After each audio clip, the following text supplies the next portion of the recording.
Hello viewers, আসসালামু আলাইকুম। দেশ ও প্রবাস থেকে কালো জাদু তন্ত্রমন্ত্র এসকে চ্যানেলটি এই মুহূর্তে যারা দেখছেন সকলকে জানাই আন্তরিক প্রীতি ও শুভেচ্ছা। দেশ ও দেশের বাইরে থেকে কালো জাদু তন্ত্রমন্ত্র এসকে চ্যানেলটি যারা দেখছেন জাতিগতভাবে প্রত্যেকটা মমিন মুসলমান ভাই বোনদেরকে আমি আবারও সালাম দিচ্ছি। আসসালামু আলাইকুম। হিন্দু দাদা দিদির প্রতি আদাব বা নমস্কার, অন্যান্য সকল ধর্মের প্রতি আন্তরিক ভালোবাসা জানিয়ে শুরু করলাম আজকে মহাবশীকরণ, কাল বশীকরণ, শয়তানি বশীকরণ এবং অগ্নি বশীকরণ একটি নকশা নিয়ে কথা বলবো। অনেকে প্রশ্ন রাখতে পারেন, গুরুজি একটা নকশা আপনি দিলেন, একটা নকশা এখানে রাখলেন, কিন্তু কয়েকটা নকশার ব্যাপারে আপনি কথা বললেন কেন? বিষয়টা এরকম, তাই না? অনেকে বলতে পারেন। আপনাদের প্রশ্নের ক্ষেত্রে আপনাদের মনের ভিতরে যে প্রশ্নটা জন্ম নেবে, এই প্রশ্নের উত্তর আমি আপনাদেরকে দিচ্ছি। তো মূল যে বিষয়টা আগে আপনাদেরকে আমি বলি, সেটা হচ্ছে এই তাবিজ যারা করবেন অবশ্যই নিজ দায়িত্বে করবেন। এই তাবিজের ব্যাপারে আমি কোনো প্রকার দায়িত্ব নিব না, কোনো প্রকার দায়িত্ব আমি নিব না। এই তাবিজের কোনো দায়ভার আমি নিব না।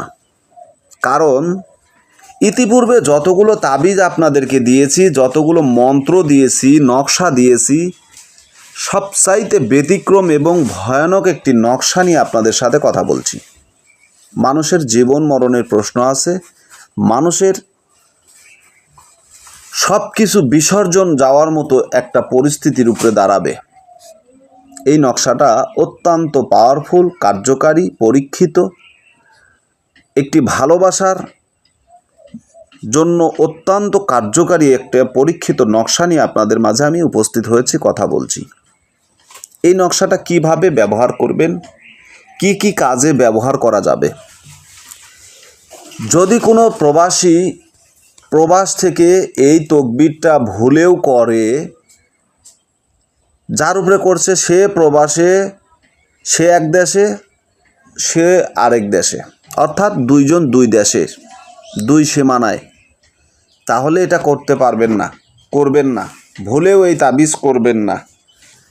কারণ এই তাবিজের ফলে যে ব্যক্তিকে আপনি এই বশীকরণটা করলেন, ও ব্যক্তি আপনার কাছে উপস্থিত যদি হতে না পারে, বাড়ি থেকে বের হয়ে যাবে পাগল হয়ে, শরীরে কাপড় রাখবে না, পরনে তার কোনো কাপড় থাকবে না, পাগল হয়ে ঘরের বাইরে চলে যাবে, ছোটাছুটি করতে শুরু করবে, অস্থির পেরেশান হয়ে যাবে, দুনিয়ার কোনো জায়গায় শান্তি সে খুঁজে পাবে না, একমাত্র আপনাকে না দেখা পর্যন্ত। যদি দেশের ভিতরে যারা আছেন, যারা দেশের ভিতর থেকে এই তকবিরটি করতে চাচ্ছেন বা করবেন, একটা কথা মাথায় রেখে করবেন এই তাবিজটি। যার উপরে এই বশীকরণ ক্রিয়াটি আপনারা প্রয়োগ করবেন, সে ব্যক্তি যেন আপনার আশেপাশে হয়, আপনার সন্নিকটে হয়, কাছে কুলে হয়, যেন তাবিজটি করা মাত্র সে আপনার কাছে আসতে পারে। গাড়ি চড়ে হোক, অথবা পায়ে হেঁটে হোক, অথবা দৌড়িয়ে হোক, সে যেন আপনার কাছে আসতে পারে। একদিনের ভিতরে বা 2 দিন 3 দিনের ভিতরে সে যেন পৌঁছার ক্ষমতা রাখে। এর বাহিরে যদি হয়, ভুলেও এই তকবির তার উপরে করবেন না। যদি করেন, আল্লাহ জানে, না জানি তার কত বড় ক্ষতি হয়ে যাবে। কারণ আমি একটা কথা বলছি, যদি এই ব্যক্তি যার উপরে এই প্রয়োগ করবেন সে আপনার কাছে উপস্থিত হতে না পারলে সে পাগল হবে, ঘর থেকে বাইরে চলে যাবে, পাগল রূপে সে ঘরের বাহিরে।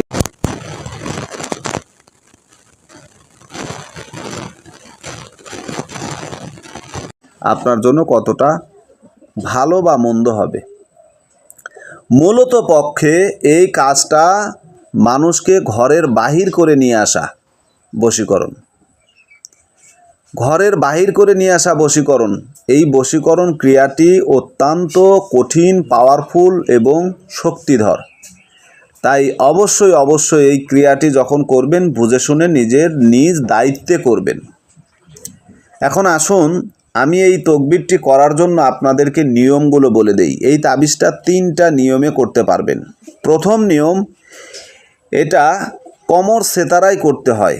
এই সেতারাগুলো অনেকে বোঝে না। যেমন 12টা রাশি আছে, গ্রহ আছে, নক্ষত্র আছে এবং সেতারার ভাগ রয়েছে।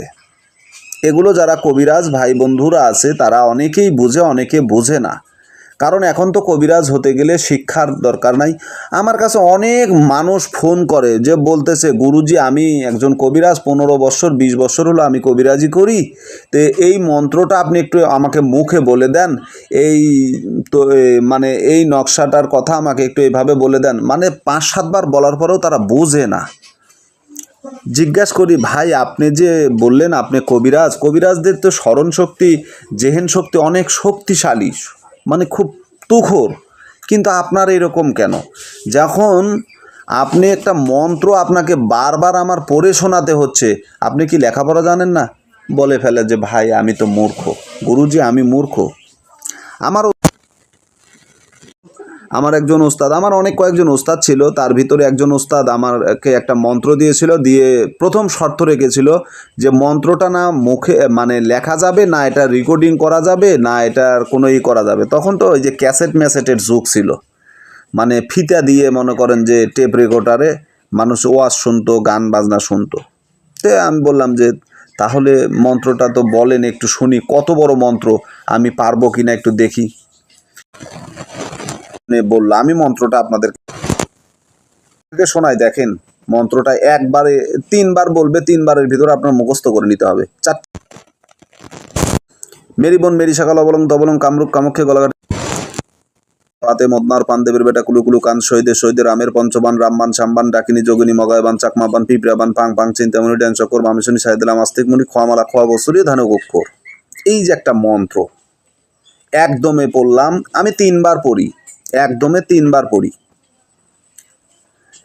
ওস্তাদজি বলেছে যে এই মন্ত্র সুলতান তোমাকে 3 বার বলবো, 3 বারের ভিতর মুখস্থ করে নিতে হবে। আমি বললাম যে গুরুজি এটা মনে হয় অসম্ভব হয়ে যাবে, আপনি মনে হয় শিখাবেন না যার কারণে এটা বললেন। তো বলতেছে না তুমি কি অমুক তকবীরের সম্পর্কে জানো না যেটা জেহেন শক্তিকে বৃদ্ধি করে দেয়? বললাম হ্যাঁ জানি। বলে ওটা পড়ো, আমলটা করো। তা আমি পবিত্র কোরআনের একটা আমল, সেই তাবিজটাকে আবার পানিতে পরে ফুঁক দিয়ে সেই তকবীরটা পানি খাওয়ার পরে এই মন্ত্র আমার সামনে বলেছে, আমি মুখস্থ করে নিয়েছি। তো এইরকম কিছু জিনিস আছে। এখন তো মূর্খ মূর্খ মানুষ তারা কবিরাজ। তো যাই হোক আর কথা বাড়াবো না। এই তাবিজটা আপনারা 3 বারে লিখতে পারবেন। যদি বুধবারে লেখেন তাহলে সকাল 7টা থেকে 8টার মধ্যে আপনাকে লিখতে হবে।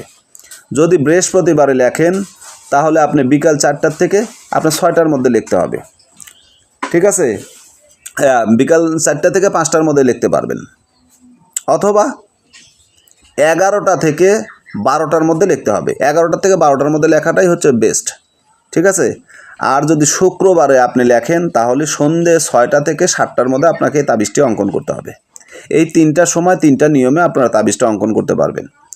প্রথমত এটা তামার পাতে লিখতে হবে, আর এটা লেখার পর এই তাবিজটি তামার পাতে লিখে লোহার কলম দ্বারা লিখতে হবে। লেখার পর প্রচণ্ড